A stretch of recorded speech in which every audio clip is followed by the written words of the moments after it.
Hey guys, and welcome back. In just a minute, I'm going to do an update on how my journey is going and what I am currently doing.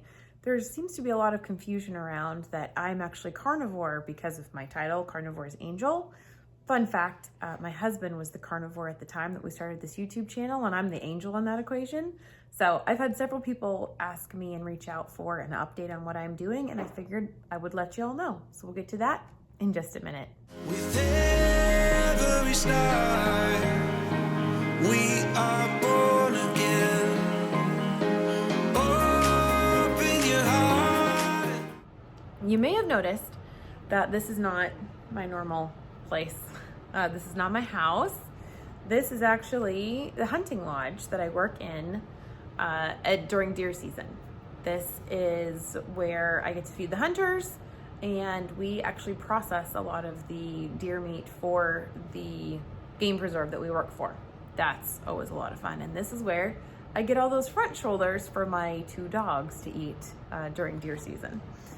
So I came over here to be able to do a special viewing of a documentary with my Mighty Network group to use their Wi-Fi because ours over at the house is having all kinds of issues. They came over and ran a test, and there were 89 different things happening in the background. So we unplugged some stuff and figured out where all that was coming from, and hopefully it's going to help the Wi-Fi a little bit. Living in the middle of the country, let me tell you, it's fun. So anyways, to let you guys in on what's going on with me, I have been doing pretty good with the ketovore, but my energy level started to really go down. I was still losing so much hair. Every time I would take a shower, my whole hand was just absolutely covered. And really low energy, starting to not be super clear-minded. So I had Sally on a few weeks ago for an interview, and after talking with her, I decided to do a little bit of an experiment and try to go more animal-based, I guess. Fun thing about titles, there are so many right now in this space. There's low carb, which is different than keto, which is different than ketovore, and of course different than carnivore, and then there's hypercarnivore, and then there's animal-based, and then there's, oh my word, there are so many different terms right now that I don't even want to try to keep up with all. I don't even want to try to keep up with all of them. I just want to do my version of health.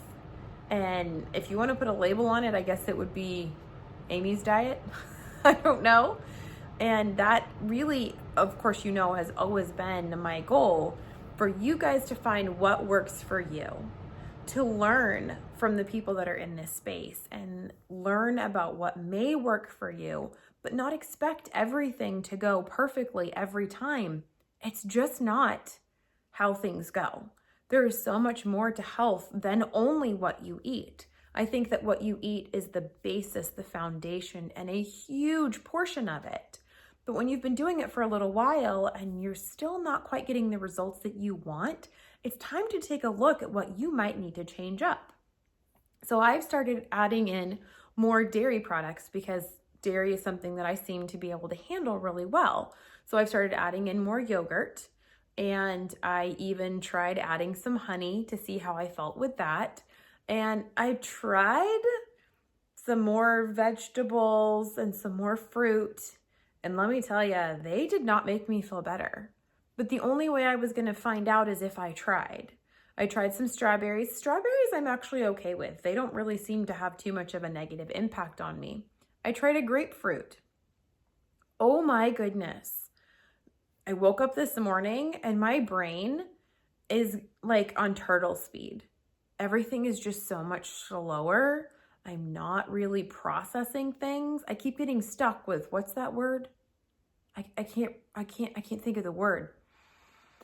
So I think grapefruit is absolutely a big fat no for me. I've tried a few other things and they didn't make me feel immediately better. But one thing I did notice is when I take a shower, I'm washing my hair, there's hardly any hair coming out in my hands anymore. Well, according to a lot of people, well, all you have to do is increase your protein and increase your fats, and then, you won't have hair shedding anymore. I was eating quite a bit of protein and fat, and no, it's not immediate, but I noticed a drastic improvement when I added back in some of those carbs. At this point in time, I'm kind of just having fun playing with it and seeing what happens when I add in what food. The problem is, to give it a really good run, it needs to be several weeks to a month before I change anything else. All I know is that the fruits and the veggies that I have tried adding back in have not made me feel any better, and I don't know that I'm willing to stick with those symptoms for a few weeks to a month to see if it helps in other ways.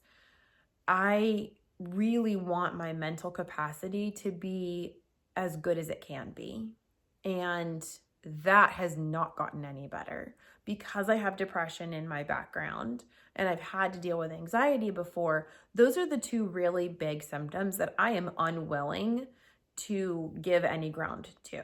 I will not sacrifice my mental well-being for any of those other benefits that I'm looking for, like, my hair not falling out as much. I'm really hoping that I'm able to find the happy balance. Now, ideally, what I would do is I would go to my doctor and I would get all kinds of tests done, and we would see if there is something there that is indicative of what could be going on behind the scenes. And am I in the optimal range for all of my hormones, or am I kind of more in the, oh, well, yeah, you're within range, but you know how that is. It could be not optimal for me. Problem is, we are still between insurances and figuring things out. So it's going to be a little bit. And until then, I am going to do the best that I can and work with what I have. What do I have? I have food right now.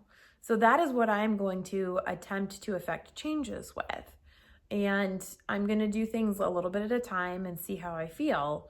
I did start sleeping better, and I sometimes have more energy the next day if I've eaten some carbs. But it seems to be that if I go more than 30 or 40 carbs a day, it kind of goes backwards, and I start to have the mental problems where I'm not feeling as clear and I can't think things through logically. I don't like that. So I'm going to back the carbs back down again. The grapefruit that I had last night, that in itself was 35 grams. I was really hoping that it would be good and that I would handle it well. Yeah, no, I didn't handle it fantastically. This morning I woke up and just started crying. I was like, oh, okay, no, we're not doing that. No grapefruit. So that's kind of where I'm at right now, figuring out what works for me. I did bring back in iceberg lettuce and romaine lettuce, two very low oxalate veggies, just for that crunch, because it's adding a variety to my food that I actually really kind of missed. I have not gone back to full-blown salads.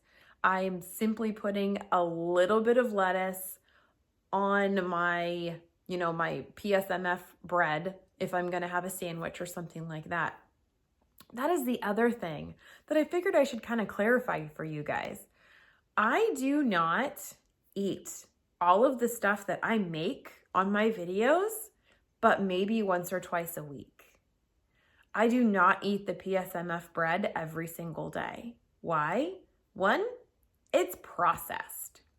Yes, it is not nearly as bad as a lot of the other processed foods that we have the option to eat. And yes, I controlled everything that I put into it, but it is still processed. Those egg whites are not in their natural form. They have been processed themselves. Once a food has been processed, your body actually deals with it differently. It has to break it down differently because it's already partially processed. So I've noticed that I do not feel my best when I consume copious amounts of those foods. The cinnamon buns, thank goodness I'm kind of over those because I was seriously starting to crave those. For me, what works to break my cravings is if I overdo it on those items. I had 3 cinnamon buns in one day. The next day, I felt like junk. My stomach and my digestion was a complete disaster. I knew I was going to pay for it, and I did it anyways because as an adult, I get to make that conscious decision. Thankfully, it worked out because now I have no desire for those cinnamon buns. And if I make one, I can eat a half of one and be more than good enough because I know how it's going to make me feel if I overindulge.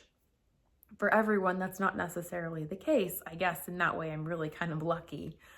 So I do not eat those things every single day. I also try to not eat too much cheese every single day because while I can handle certain amounts of dairy, if I go overboard, then it will really mess up my digestion. It'll mess up my skin. I'll start having breakouts, and even the palm of my hand right here will start to itch.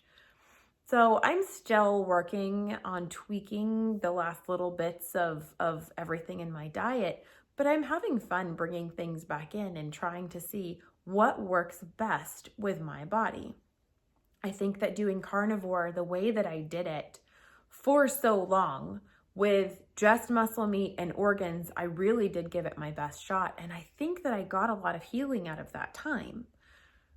Other issues began to come up, so I altered it and changed it, and then I started adding spices back in, and then I added dairy back in, and then I added coffee back in, and I only kept in the things that made me feel better and not made me feel worse. That's the way that I like to approach how I do my tweaking and my experimentation is, does it make me feel better or does it make me feel worse? If it makes me feel worse, is it really worth what I'm trying to achieve? And I really was hoping that I'd be able to bring back in the fruit like the animal-based group seems to do, like Paul Saladino.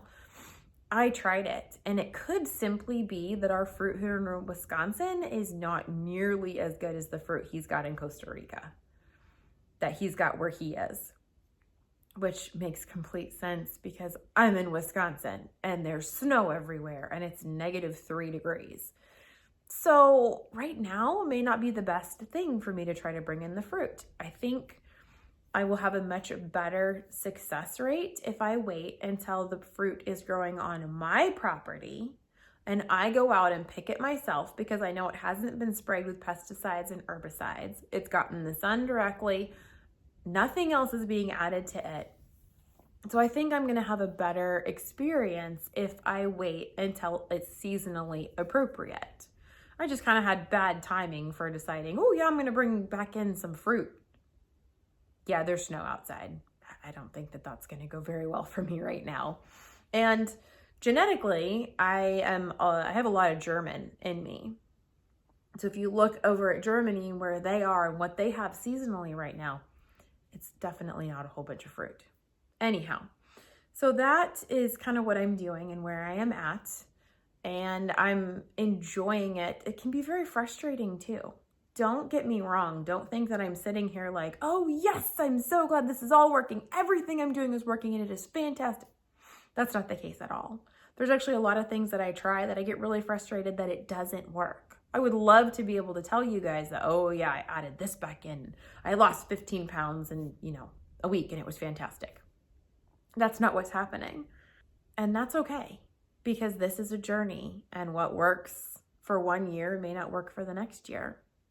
That's the great thing about learning more and more is that you get to discover what may work for you, what might be your next golden ticket of information. For us, keto was wonderful for a year. And then carnivore was the golden ticket for the next year. And then it was, well, okay, that's not working so well anymore. Let's move on with what else needs to happen. So that's where I am right now. Whenever I decide to bring back in some kind of food, it is always a low oxalate food. Across the board, no questions asked, because I think that I actually do have a harder time with oxalates than I originally thought I did. Richard and I have both begun oxalate dumping again. I know this because we have the crusties on our eyes, all the little goopy stuff. You wake up when your eyes are plastered shut in the morning. Richard's back is covered just with little tiny crystals all the time. I can run my fingernails down his back and get crystals underneath my fingernails. Hair shedding can be a sign of oxalate dumping. It can actually push out through your scalp. So sometimes you'll scratch your scalp and there'll be all that stuff underneath your fingernails. Some of that can be oxalates. You can get sores in your mouth. I have had little hard bumps on the insides of my lips and I can feel them actually pushing out. So we know that we are oxalate dumping. And for some people, years 3 to 5 can be especially brutal. We just started our 3rd year. Fun, fantastic time for us, right? So I know that there's some things that we will be able to affect with what we eat, and there's some things that we won't be able to affect with what we eat. And we have to be patient and willing to work with and listen to our bodies during this time. I think that's one of the hardest things for people to do is have patience. I spent a good 38 years getting myself into the pickle that I was in. So now it's not going to be automatic, immediate healing. Sometimes it takes longer for our healing to happen than we want it to. I lost 120 pounds in the first 3 years. Well, now it's on to other things, and those other things can take a lot longer. And with our bodies continuing to shift, and it also depends on how many external toxins I have coming at me. What is my stress level like? What is my sleep, my exercise? There's so much more to it than just what are you eating. So that will always be the focus of my health, because that is what affected my mental health in a way that I was told was completely impossible. So I will continue to maintain my diet for my mental health, and I will tweak it little bits here and there, and then I'm going to add in other things like grounding and watching the sunrise. The sun's actually out today, which is fantastic, but it's -3. So, it's kind of working against me a little bit. Then that is some cold therapy right there. Let me tell you, walk outside without a jacket on to go get some eggs. Whew, yeah, that's cold therapy right there. But there's all kinds of things that I can do, like turning off the Wi-Fi at the house, unplugging it, giving you 15 minutes of quiet time where your body can just rest and reset. Paying attention to what you're drinking out of. If you're drinking out of plastic bottles, any kind of drink out of a plastic bottle, how the drink that you're drinking, if it's sparkling water or if it's the coffee, how was it processed? How was it made? What toxins could be in the other things that you're consuming besides just your food, your supplements that you may be taking, any medications that you may be taking. All of that can have an impact on you. And I think that stress affects us more than we like to admit that it does. And not giving yourself grace over that stress can cause all kinds of issues in its own way. We have a brand new puppy from our 2 dogs, and even though it's happy, it's still a stress. It's a new thing, and it changes the dynamics of my house. So even if it's a good stress, it's still a stress, and it does affect the hormones and the way that your body functions. You have to give yourself some grace for those kinds of things as well. So I wanted to let you guys know that if you are enjoying these kinds of topics and conversations, then you should check out my coaching membership over in the Mighty Network. There we go deeper into these types of issues, look for underlying causes to your personal symptoms, and teach you how to get your best results. If you've been trying to make changes to what you've been doing, but nothing seems to be working, or if you were doing really good for weeks or even months and then fell off or jumped off the wagon, this is a place where we can find you help your best path.